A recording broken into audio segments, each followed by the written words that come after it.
Obviously, when you evolve inside an animal body, localized in space and time, you get a hellacious set of reflexes and muscles designed to deal with immediate threat in the environment. But at the core of the oyster is, this portal into universalism, which we have denigrated to what we call the imagination. There is a third eye. The third eye exists, but it doesn't look out at this world. You've got two perfectly good eyes for doing that. The third eye looks out at the holographic matrix of informational totality. And then the problem for that form of perception is filtering. Would you say that another word, you use the word? Well, Atman means soul or being, or yes. I mean, it's simply that consciousness is distributed and holographic, and nobody has their brand on it. What we have been calling human consciousness is the only consciousness there is. It's something you tap into, not something you evolve out of yourself. I mean, you required a local language to create a local model of this universal input. If your local language is insufficient, then you abide in a domain of intuition. And that's what I would call animal consciousness. It's a domain of intuition of being. Animals intuit being. But given a more advanced nervous system, a more advanced cultural toolkit, the intuition changes into a direct perception. And you begin to make poetry and experience loss and feel love, and you begin to feel the emotional outlines of the enterprise of being, and how far one can go into that. I assume it's infinite, or at least appears infinite from our limited position. So the local language is? Well, the local language is a necessary compromise. It's interesting, the thing that makes psychedelics so central to a discussion like this is they are the only thing which pulls the plug on the illusion created by local language. That's why people are both in love with it and terrified of it, because it addresses a fundamental aspect of reality, and it addresses it incontrovertibly. And people who feel culture as a safety zone that is keeping at bay the black oceans of God knows what are not interested in taking psychedelics.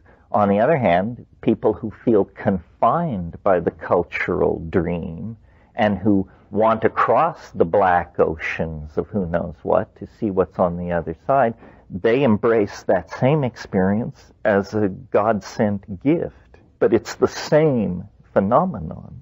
So it addresses, one's own fundamental relationship to the unknown.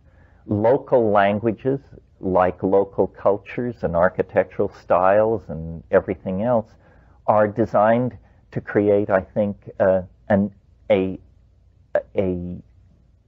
infantile sense of security. One of the bees up my rear end these days is the idea that culture is not our friend, that we have been very naive about what culture is and how it is something designed for the convenience of the species. And, it could turn you into a janitor or a banker or a celebrity or anything else with no interest or concern for whether that's good for you. It plays with individuals, and most people think, or at least here I think most people think, that when you get to be, 30, 35, 40 or something, you have jumped all the hurdles. You got your college degree, you had some children, you made some money, you lost some money, maybe you had a marriage, maybe you had several. And anyway, people sort of get the feeling, well, I've done it. Actually, the major adventure still lies ahead. And the major adventure is to claim your authentic, true being, which is not culturally given to you.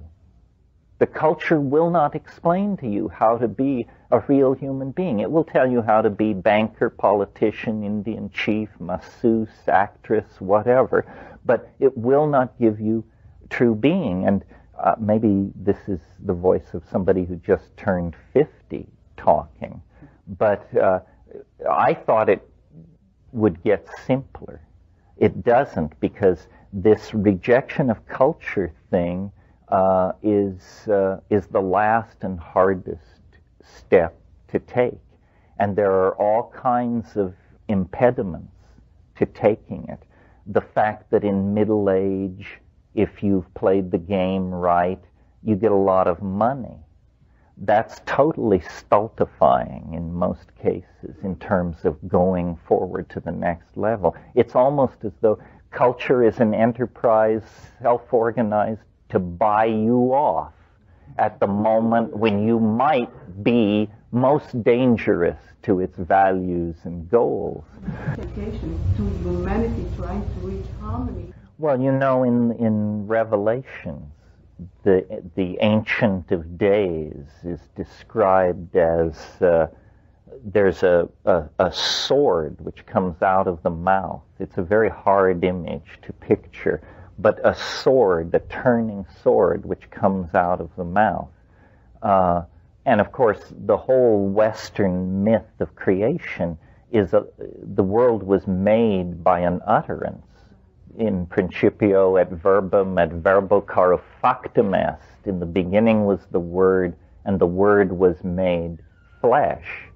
And in some sense, I think what is not stated there is that then out of the flesh the Word must be redistilled. That's the second half of the historical process. In this book, which I may mention at some point, the statement is made, God created man in order to taste the bitter fruit of time. In the DMT flash, the entities that appear, their entire program is a program of language acquisition. And, this is a point that's brushed over in science fiction films because it's actually such a conundrum. Those of you who saw, and you suffered as I did, Mars Attacks, the little role for Rod Steiger in there as the German guy with the translation machine. Well, if you think about alien contact, real alien contact, we cannot assume that universal understanding is easily achieved.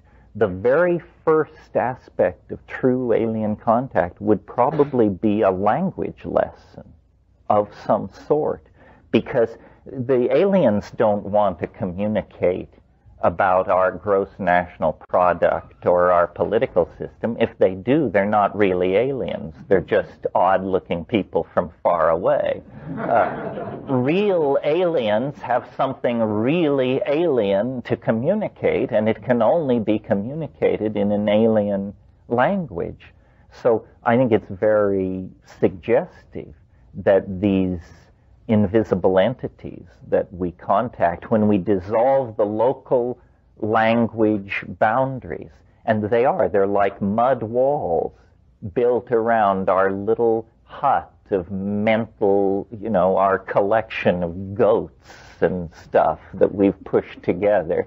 And then we dissolve the walls and, there's alien people, there's alien minds out there waiting to trade with us. They probably have always been trading with individual geniuses through dream, through insight, through imagination. I mean, many of, if you've read Thomas Kuhn's book, The Structure of Scientific Revolutions, you know that even in as constipated and self-conscious an enterprise as science, the real breakthroughs occur in situations of delirium, frenzy, drunkenness, inspiration, and then guys, usually it's guys, spend the whole rest of their professional life trying to make it all sound reasonable and rational and how it proceeded from earlier work done by other people and so forth and so on. This is just a fantasy, a kind of way of attaining respectability. Well, yeah, I mean, Hinduism and Hebrew, and I think those are the two biggies, have really elaborate theories of the power and the place in the universal scheme of things of certain tones, and it's as I was sitting here, I was thinking Sufi, and then I was also thinking Pythagorean. I mean, some people call this the Pythagorean impulse, the belief that basically the universe is harmonious and exists as a series of octaves, and that if you know the mechanics of this, you can converse with angels, you can ascend to higher levels. Yes, again, it's an issue of language. I mean, some languages fill your pockets with lead, and some languages, give you a helium balloon for plunging into these metaphysical areas. One thing I wanted to talk about this morning, and maybe this is the place to get into it, is we've spoken of the imagination as a seemingly boundless realm, but it's not ruleless. And people who encounter it without rules often have very difficult experiences, the most difficult of which can be raving madness, I would think. And so if we're going to embrace the imagination as the new benchmark of being, then we need to talk about what the rules are that obtain in the imagination. The 14th century nominalist William of Ockham dealt with questions like, can God do anything? Yes, God can do anything. Then can God make a rock so heavy that God can't pick it up?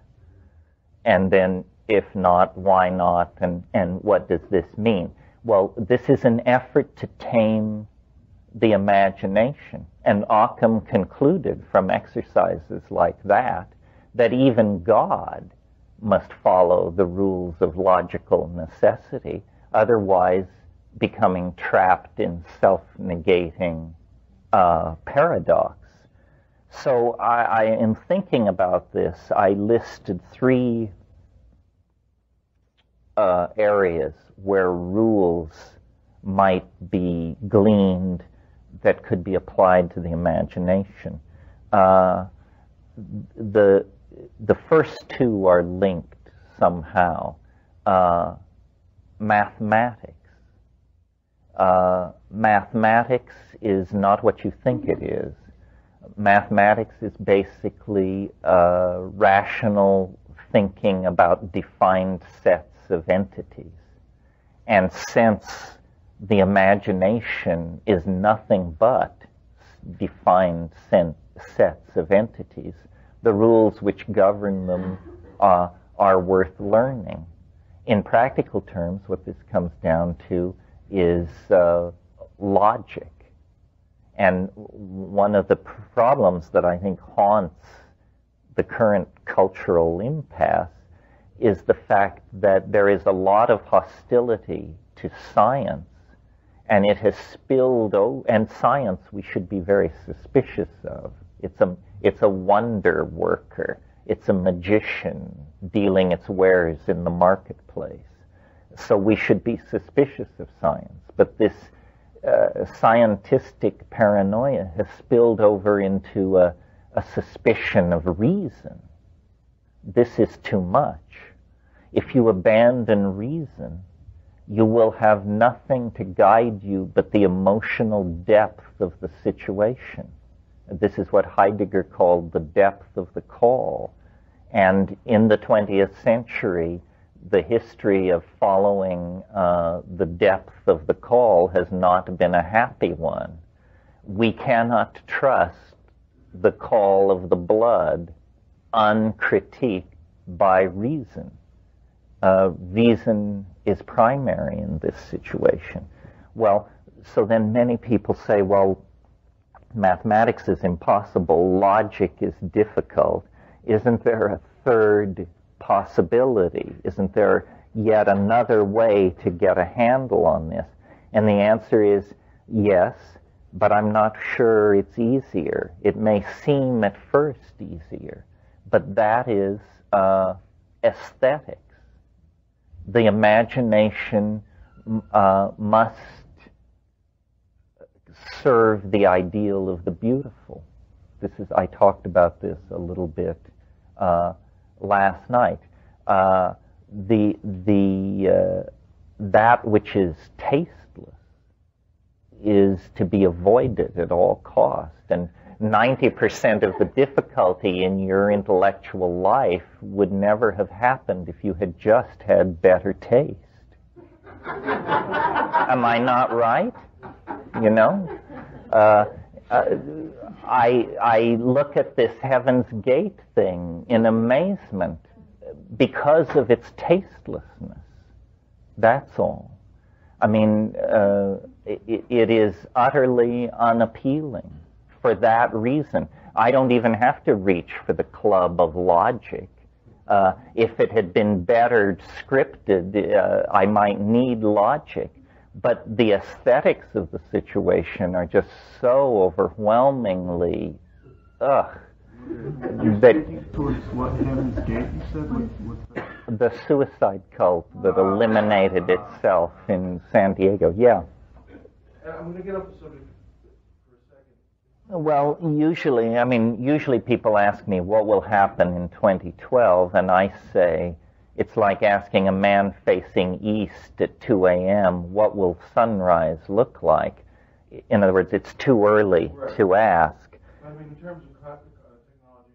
Well, I think that, I don't have an answer to the problem of the bully and the slave, unless, as the Marxists claim, that is inimical to disparity of wealth.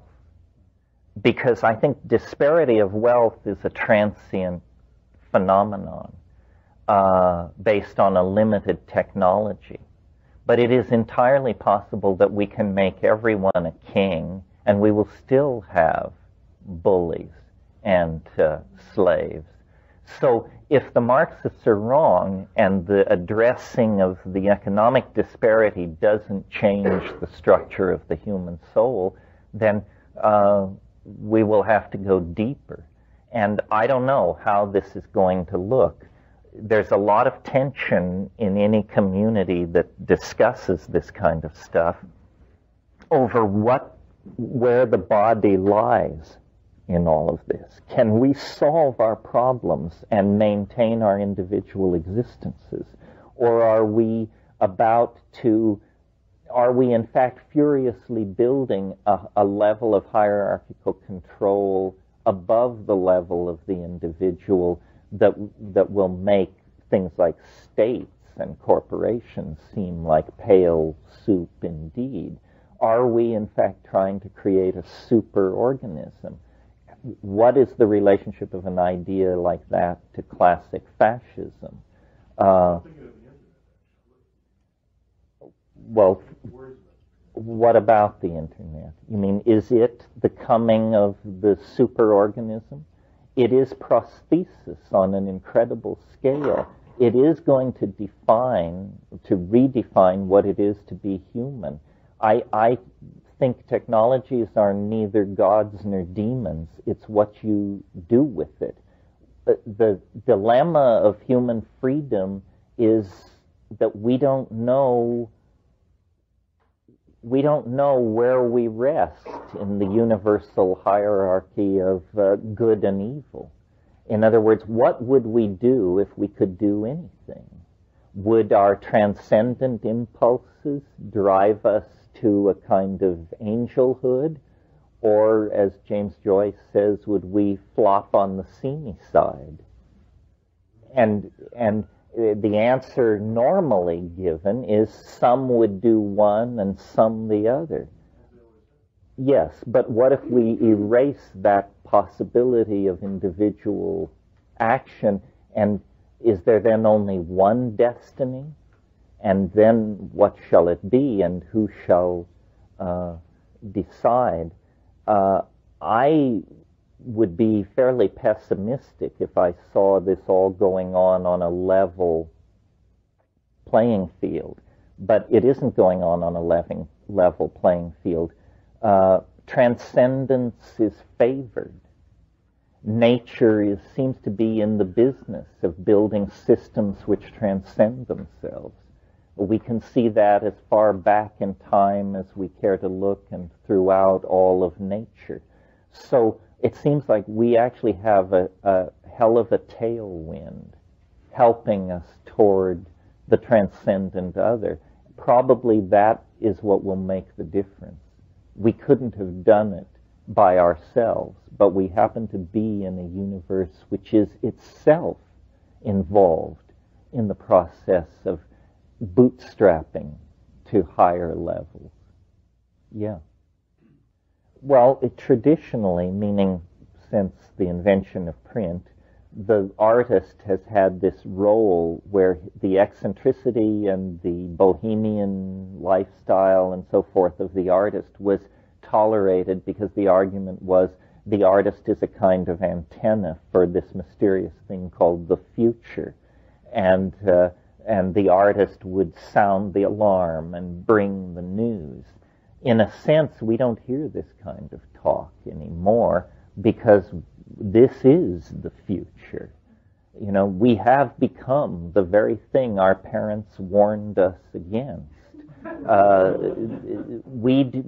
Those cheerful dreams of endless progressivism that built up the 19th century and early 20th century have given way to a much more cynical and sophisticated understanding that our buildings may become taller, our automobiles shinier, but somehow the human animal is not moving forward at the same rate as our technology.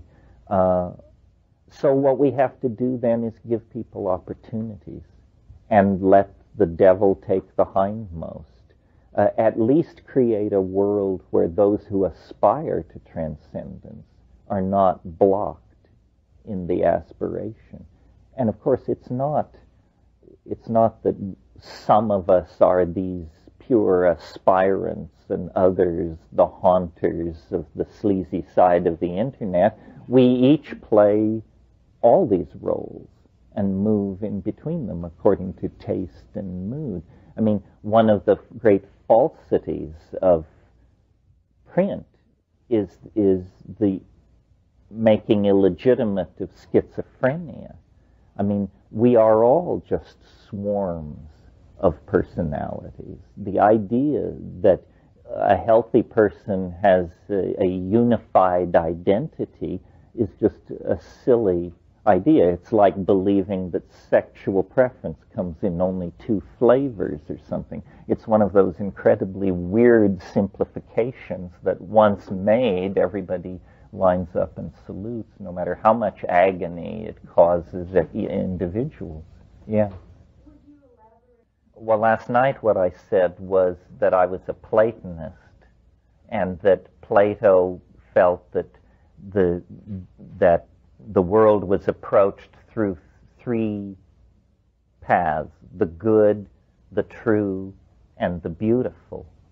But that goodness is controversial and truth difficult to discern, but that beauty has a kind of resonant self-evidence.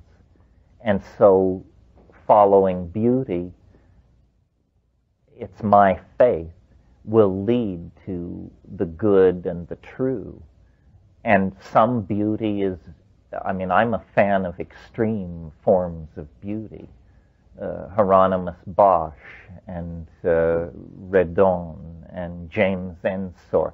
The beautiful can be grotesque. Of course, this then opens up a whole aesthetic can of worms that maybe we don't want to get into. Well, beautiful art is never bad. Yeah. But when you said the word... Yes, I think grotesque, the beauty of the grotesque is the unique modern contribution to the discussion of beauty. And it's a higher form of perception. It's all very fine to find beauty in wildflowers and women dancing in diaphanous dresses and harpsichord music, and it's quite another to find beauty in ripped up railway tickets and found objects and smashed machinery and that sort of thing. The modern sensibility has been unsentimental and has, in that sense, I think, advanced the canon of beauty.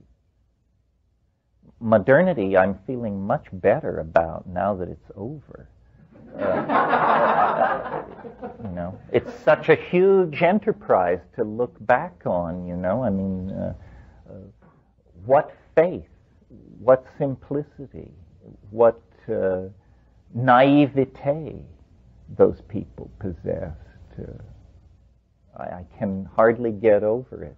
The 20th century, for all of its brutality and its flirtation with the dark side of the human soul, the counterpoint to that was its incredible optimism and idealism and simplicity. The simplicity of fascism, the simplicity of Marxism, the simplicity of democratic political theory. These are ideologies that clearly never met a human being. Yeah. Is there any way to reconcile? Well, the idea of an attractor, you see, these huge thought structures that we live inside that we're not even aware of. And one of them is the idea that causes precede their effects. This seems like a non-statement to most people. Of course, causes precede effects. But in fact, processes, if causes always preceded effects, then many, many processes would be unpredictable, that are in fact predictable. And this has to do with this word we introduced last night briefly, the creode, the runnel. A given process, the destiny of a people or the evolution of a political system or the growth of a series of interconnected scientific ideas, is not in fact free to develop in any direction it wants. It is going on in an epigenetic environment of intellectual confinement of some sort. And in the same way that water runs downhill, a given idea developing in a given time and place will predictably develop in a certain direction. One of the very large creodes that we can see at work in nature and society is what I call the conquest of dimensionality.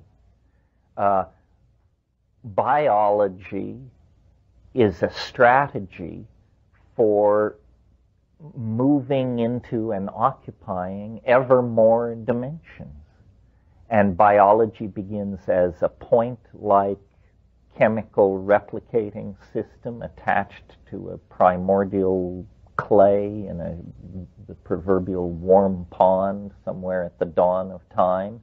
And as life develops, it folds itself. It becomes a three-dimensional object.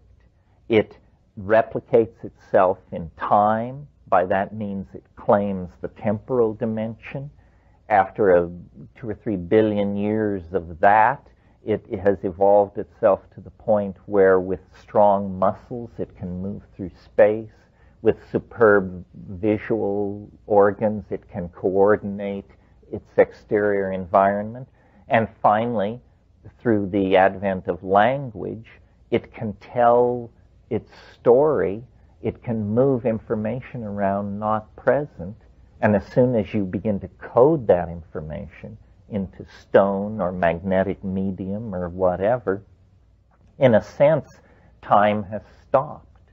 You are moving outward now. And this very large creode seems to inform not only biology, but the human enterprise as well. So when I talk about stuff like the evolution of photolithography and moving pictures out of photography, and the evolution of surround sound and the global airline system and these kinds of things, these are dimension-conquering phenomena designed to shrink the Earth to a point.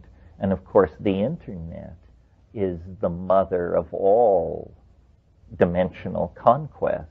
I mean, in a single 40-minute session on the Internet, I may talk to computers in Helsinki, Australia, Paris, Vanuatu, you name it. And I don't even notice that this has happened. Yeah, it doesn't matter. It's meaningless to think in those terms because, in fact, you might as well think of it all being inside your CPU sitting on your desk. It has the same effect. And what that is it's the sum total of human knowledge being daily augmented, and the fury with which people put their thing on the Internet, everything from, you know, how grandma's recovering from her stroke to, I visited a language site the other night that had 122 syllabuses for 122 languages that were philological engines for searching these languages. I got there through the Vonich manuscript site. Yes, that all still goes on. That community is at work. So apparently we will not rest until all space and all time is brought down into, for all practical purposes, a single point. And this is an idea that has been around in various forms since at least the 16th century.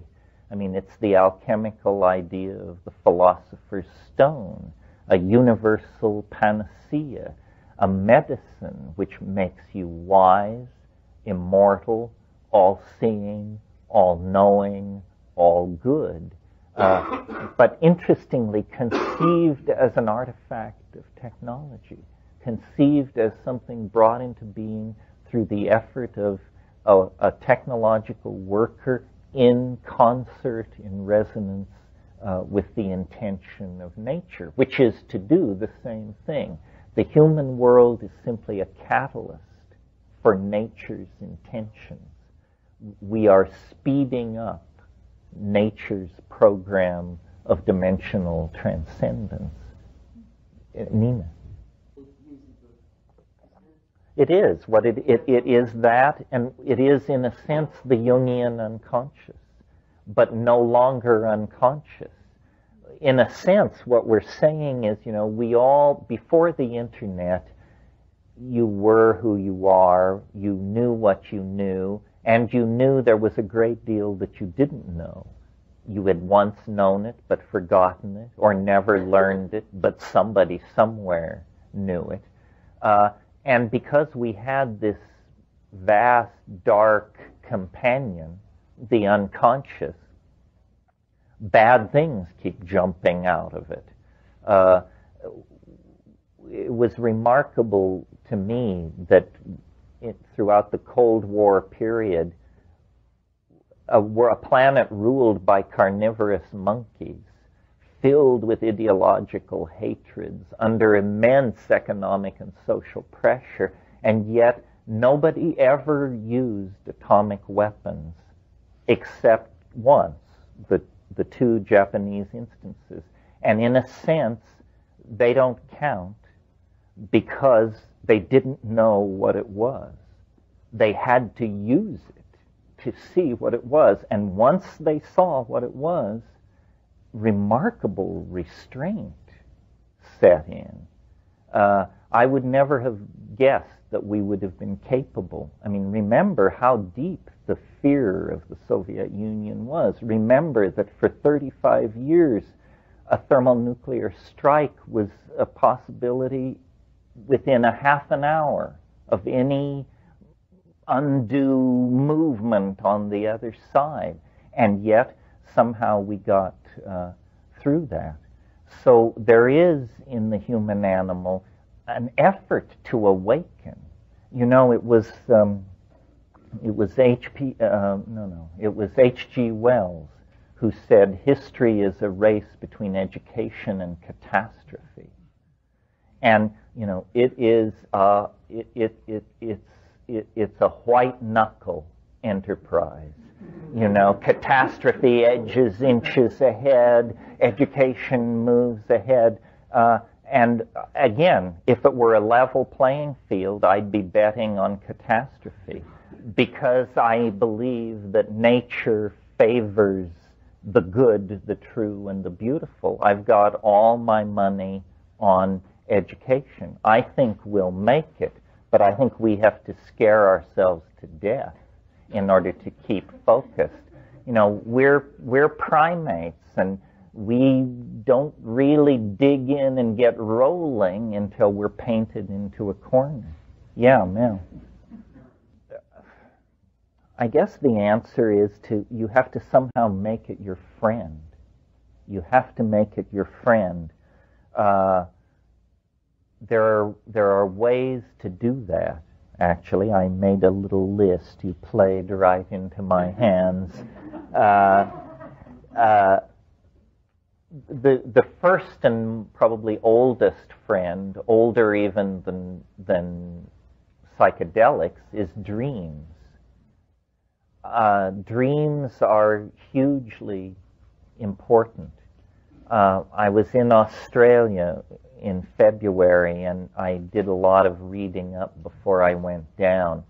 The Aboriginals of Australia have been at the cultural enterprise for a long, long time, along a different path than the rest of us. I mean, I've spent time with Amazon tribes and with people in Central Asia, and yes, they're funky, and yes, they're different, but these Australian Aboriginals are on to something quite other. Many people barely open their eyes. People sit silently. People don't talk. This again relates to what we said about language. In Australia, among these people, you get the feeling that they don't talk because they're not sure it's here to stay. If an Aboriginal wants to communicate something to you, they would far rather walk with you a half mile into the bush and point at it than to simply describe it back at camp. So the dream time and the Jungian unconscious and the unconscious made conscious by the internet begin to sound like the same things. I previously didn't have much interest in the Australian Aboriginals because I was slightly irritated by reliance on psychedelics. And so it was like, what am I supposed to do with these people? They're clearly very loaded and very far out. And how do they do that without drugs?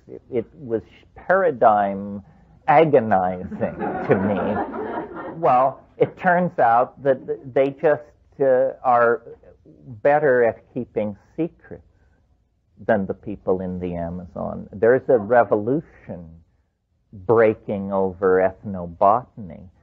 We have been saying for decades that South America was the most hallucinogen-rich ecology on the planet, and why was that, and wasn't it fascinating, and so forth and so on. In the next 18 months, some Australian ethnobotanists and trippers are going to publish data that shows that the Australian Aboriginal worldview is entirely running on DMT.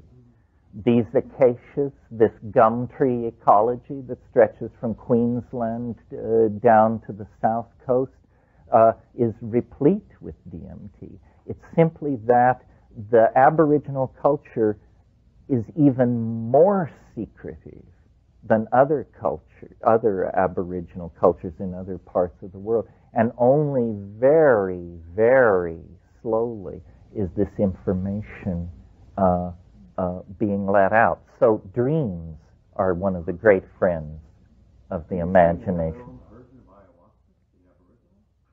Yeah, that's what I'm saying, basically. There'll be more. It's not for me to take the thunder. Very good people have hundreds and hundreds of pages about to be published, and they've got the data and they've done the analysis. Yeah. What do you think your point that you were happening? Well, I pretty much take the position that there may be people who can do it on the natch, but there's no technique.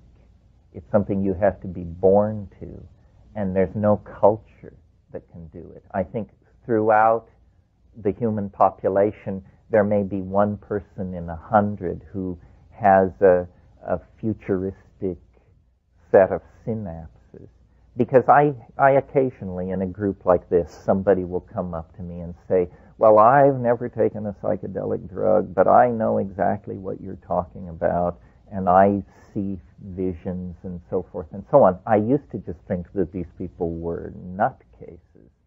I've now encountered enough of it that I modify my position to say these are just incredibly fortunate people, and you can't tell how much of it is personality and how much of it is chemically real. Again, how much of what I'm saying to you right now, it's being processed differently in every head in the room. Some people are seeing pictures. Some people are hearing words. Some people are logically building on what I say, and for some people it's just music.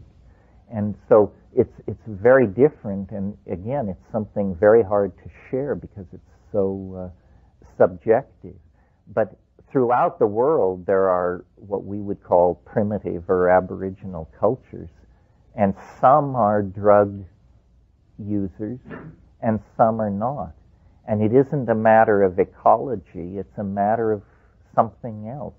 In eastern Ecuador, you have tribes that are just totally druggy, and across the river, people who never touch anything, living basically what appear to the unschooled observer, two cultural systems not that different from each other.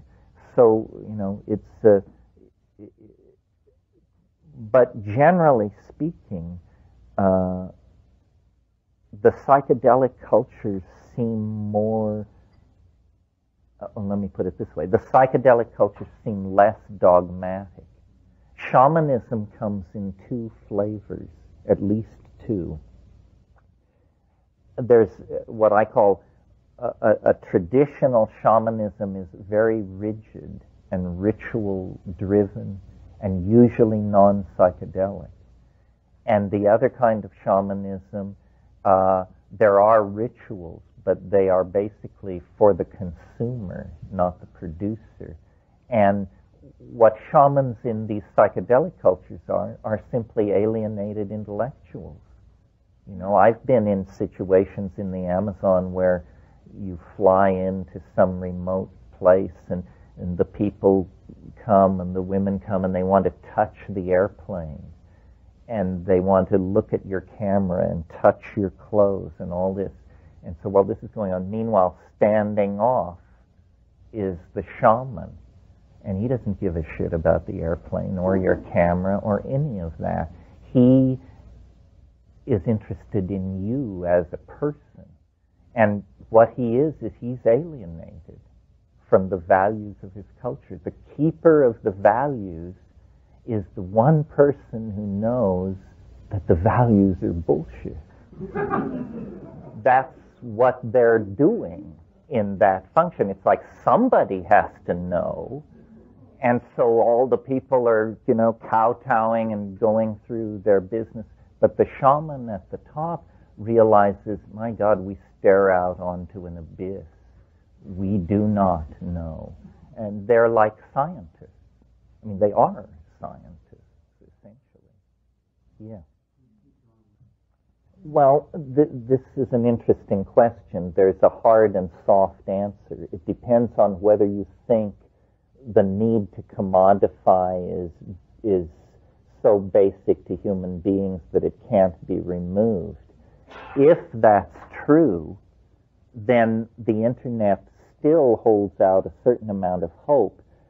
A hardcore anti-capitalist position wants to eliminate capitalism because it sees it as an unreclaimable evil. But it's possible that the only thing wrong with capitalism is that it manufactures, distributes, and commodifies physical objects.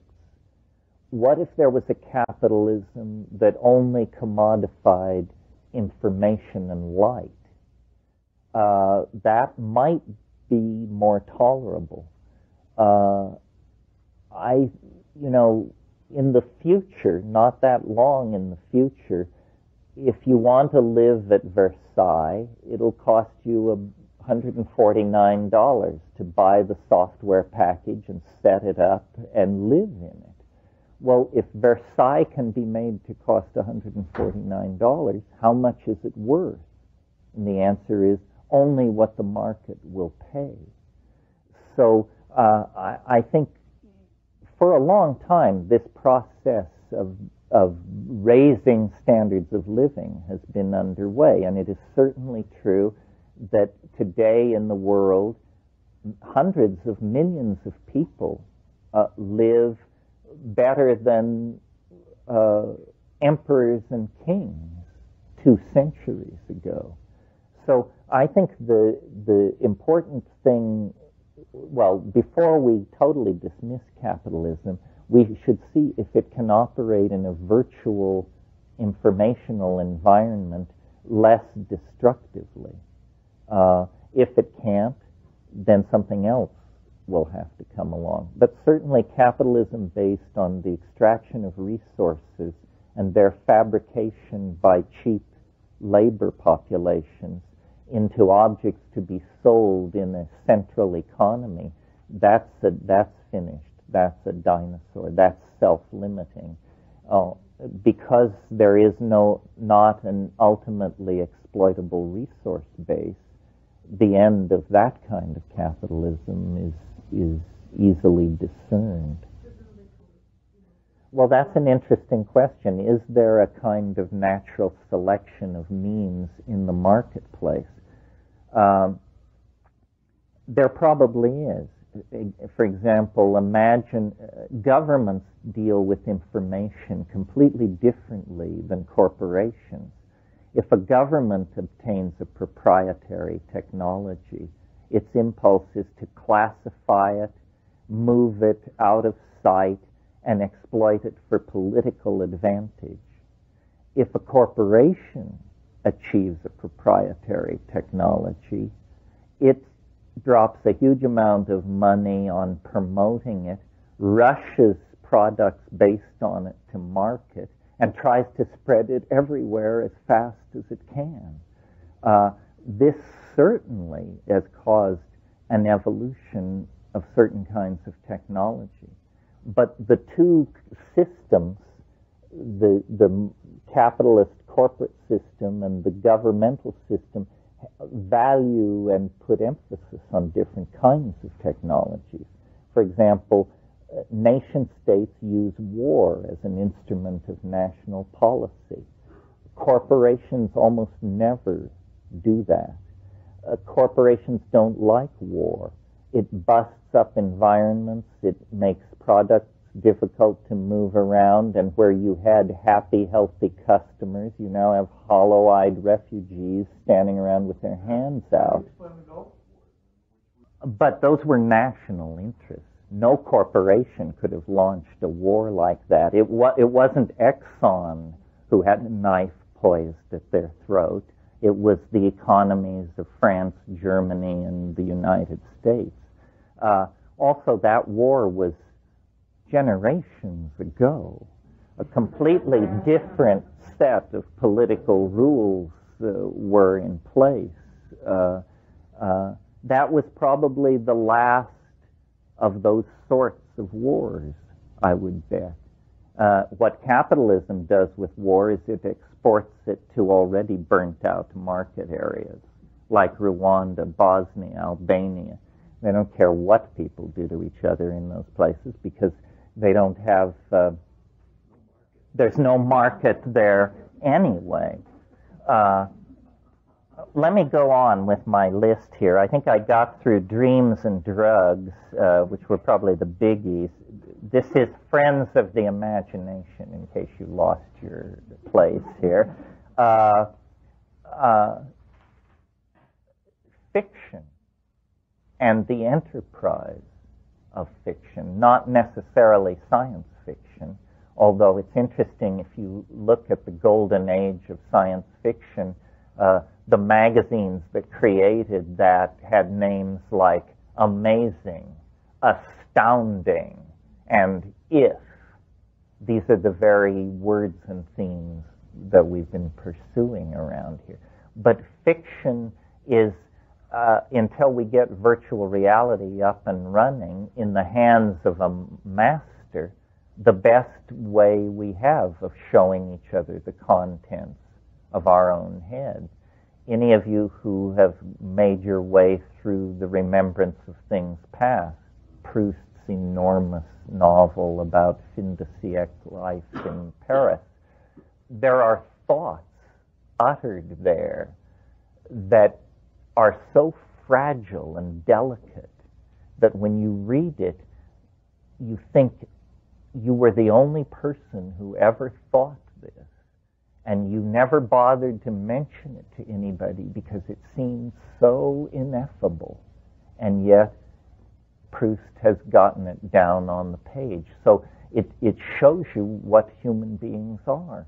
And of course our world, pardon? Can you give an example of that? Sounds pretty enticing. I'm trying to think of an example. There's an example where they're going to a beach town, and he's riding with this dowager woman, a great society woman, and he's watching the trees go by the carriage, and he notices that, now how does this work, that the nearer trees move faster than the trees further away, and then over this spatial metaphor is mapped a temporal metaphor about people changing in time. And, you know, God knows what it is in French, but even in English, it's this exquisitely complicated thought that you wouldn't think anybody could actually do justice to the feeling, and yet there it is in its completion. The other great friend of the imagination is travel. Travel is another way, a more gentle way, to break down cultural conditioning. I mean, what we call culture shock is when you go to Afghanistan or Albania and you realize that your expectations of how a table should be set, what a toilet looks like, how a bus ticket works, and how a telephone is supposed to operate were just so narrowly defined that now you're confronted with a telephone and a toilet and you don't even know which end is which. And it's not for nothing that the vocabulary of psychedelic experience has borrowed from the vocabulary of travel. So we take a trip, we have a journey, we go to an alien landscape. And then finally, the great friend of the imagination is the future, because it's in the future that we place our hopes, our fears, our suppositions. I mean, the future is a land of things imagined, things that have not yet undergone the formality of actually occurring. Yeah. As a friend of the imagination? Well, did I not mention last night that the two great motivators were food fantasies and sex fantasies? And yes, the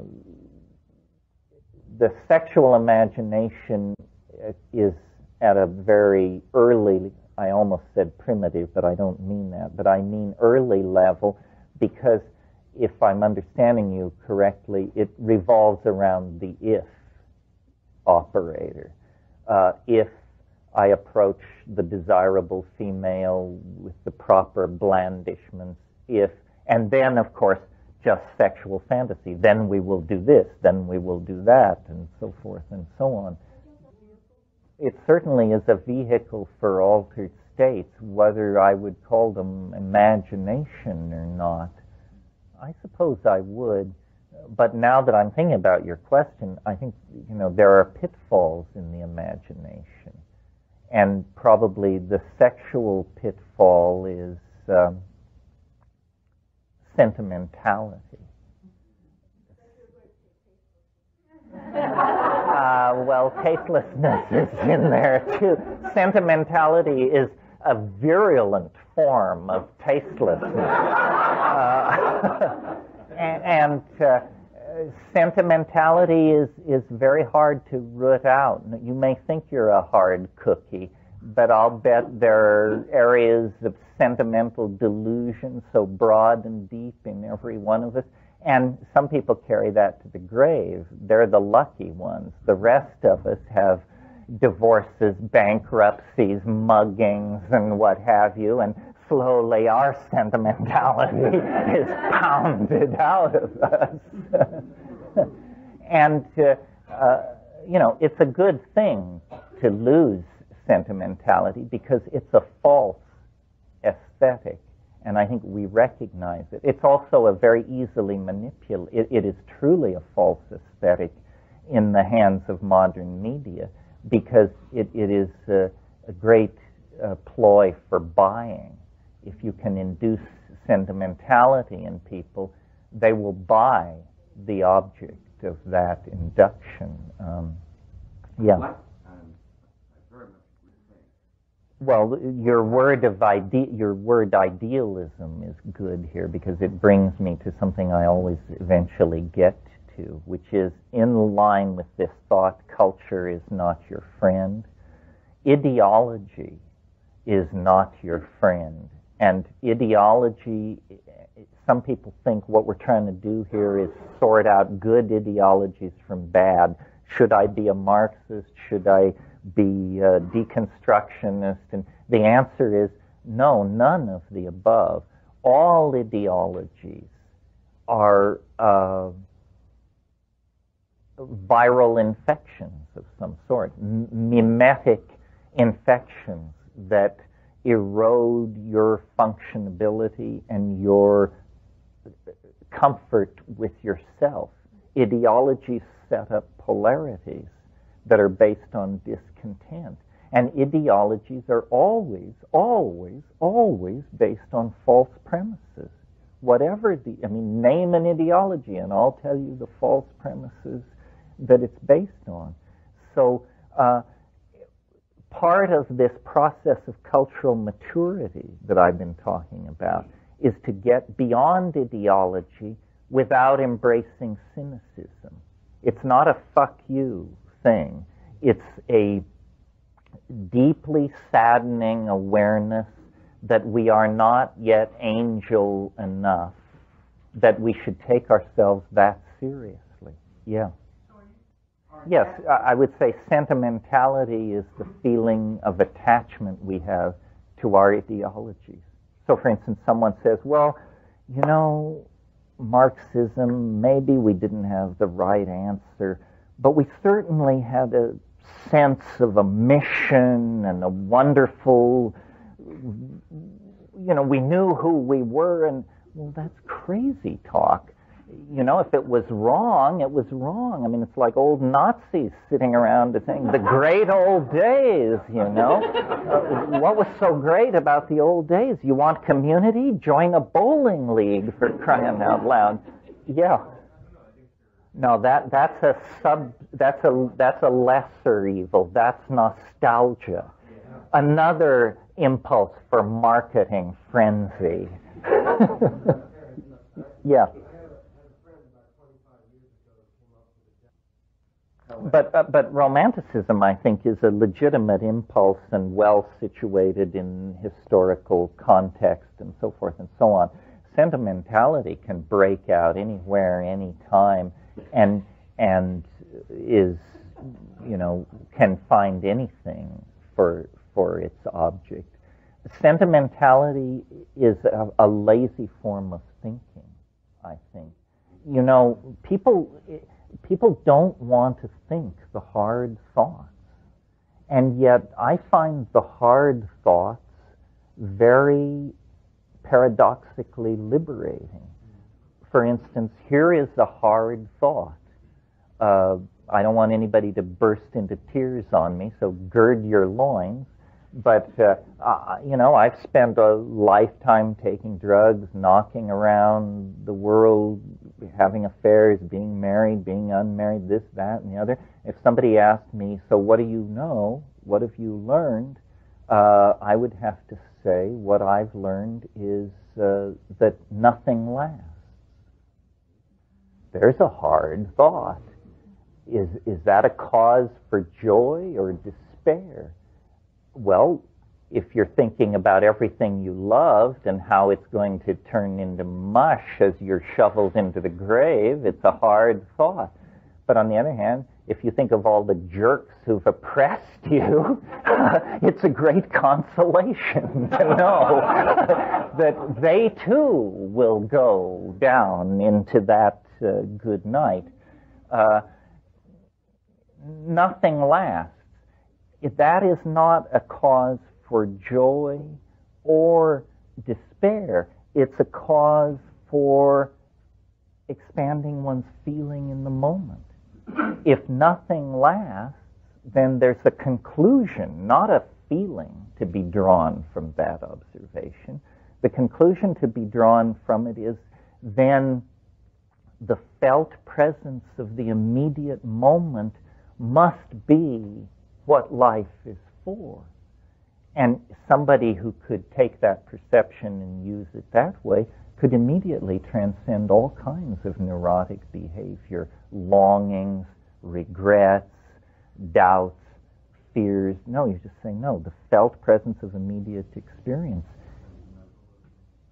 Yeah, sentimentalism. Yeah. Well, first of all, let me comment on the Buddhist thing.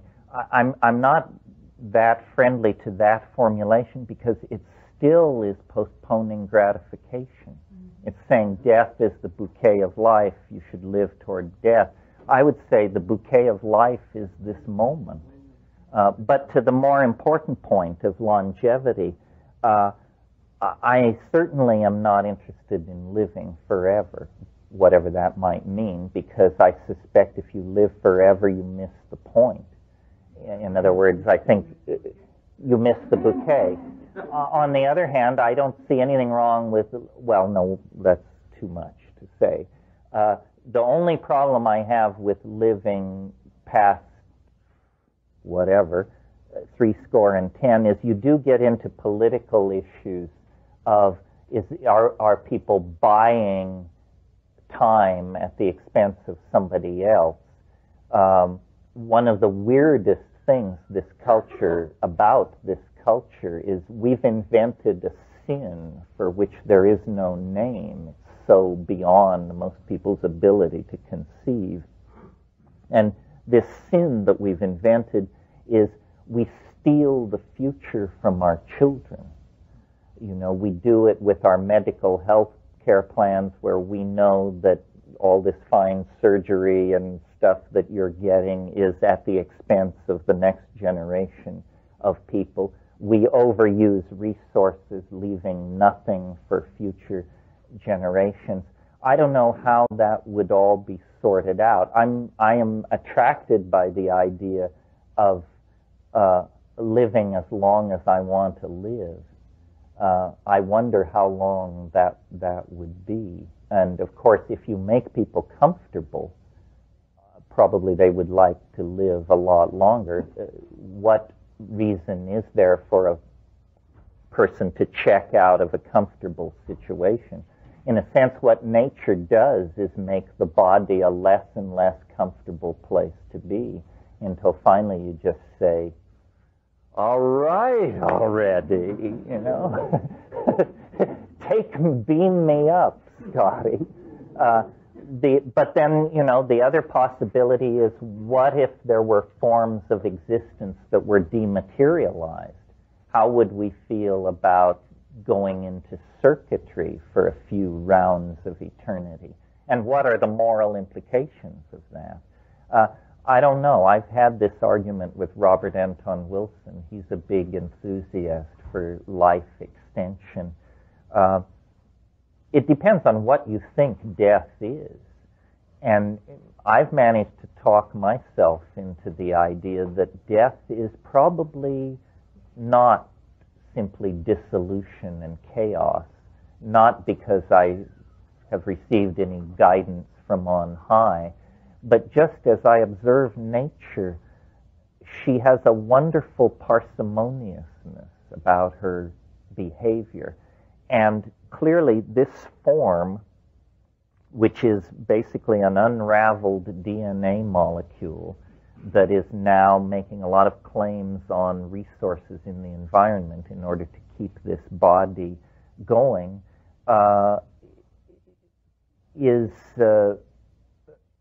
nature put a lot of effort into this. And I think that the best model for what life is, based not on religious thinking, but on biological thinking, is life is what you get when a hyperdimensional object protrudes into ordinary space. In other words, if we take this cup and cut it in two, it doesn't change. It just becomes a cup in two pieces. But it doesn't bleed, it doesn't rot, it doesn't lose its essence. If we take any living being, from a bacterium to a brontosaur, and cut it in two, the entire system falls apart very quickly, and we've created a mess, and we see that the thing that we had is no longer there. So I think what biology is the intrusion into three-dimensional space and time of hyperdimensional objects. And the other clue to that seems an argument for it, is that we do have this thing called a mind, but we can't find it anywhere. It doesn't seem to be anywhere. Even when you get down to the level of electrodes in the brain and saying words to people and watching oscilloscopes, you still can't seem to quite nail it down. So I think probably these objects retract back into hyperspace, higher space, and that this is what the soul is. The soul is there is something to this idea of a morphogenetic field, and and we clothe ourselves in matter, but we are not matter. And so to actually complete a human cycle of existence, you have to go into death. It's where you came from, in some sense. I mean, we put a lot of attention into death. We don't look very much at birth. We think we understand it. I mean, we all know the story about the sperm and the egg and all that. But before that, what is going on? You know, whence cometh these forms? We seem to have the matter down pretty good. But really what a being is the intrusion into space-time of a form. And the form is unique, and then it retreats. I think it would be one of the great jokes of human history if here at the end of the 20th century, at the end of the millennium, with all this techno hypola surging around us, if we were to actually gain insight into the after-death state. And one of the reasons I'm so keen for DMT is because when I have given it to people who were purported experts in the after-death state, Tibetan lamas and shamans and this sort of thing, they come back and they say, yep, that's the territory, all right. And so in my highest states, I have had the insight, which I will convey to you without saying it's true, that this is the most limited form of existence you will ever know. You can't be deader than this. This is the bottom line. And so the good news is it's only up from here. But of course, you have to bet the farm on this cheerful rap, and there's no whining if you're wrong. This is an all or nothing bet, and so naturally it brings your heart into your throat. But that's the kind of enterprise life is. All risk and the race to the swift, I think. One last. Well, I don't know. And I wonder what I will think as I approach the great divide. It's easy in the pink of health to speculate and play the philosophe and all that nonsense. But, you know, the last dance you dance alone, and nobody will be watching. But I have seen people die, and it is an inspiration. I hope to have that equanimity of mind. The other thing about death that needs to be said is we all imagine, I think, that we will have a leisurely philosophical death. That's what we all want, you know. Months to get used to the idea, to say goodbye, to gather friends, to make our bequeathments, to speak our final wisdom, and, you know. But death for most people comes messily and unexpectedly. And so I don't think you should live in an anticipation of the drama of your deathbed scene. Better to repair to the moment. You know, being a realist primarily, what I find always waiting when I return from these flights of philosophical fancy and imagination is my body, my history, my space, my time, and these things are all good. It's a great space, a great time, a great body, a great being to be. So the real message of the psychedelic experience and of the anti-historical thrust of the critique we've been carrying out here is to take the moment, the felt presence of immediate experience. This is all you know, it's all you will ever know. Everything else comes as unconfirmed rumor, innuendo, unrealized possibility, fading memory, conjecture, lie, hope, who knows. But in the moment of being, we have the completion of being. It is always complete, every moment. And to the degree that we force ourselves to look beyond it or cannot find ourselves within it, we betray it. And then we have more work to do.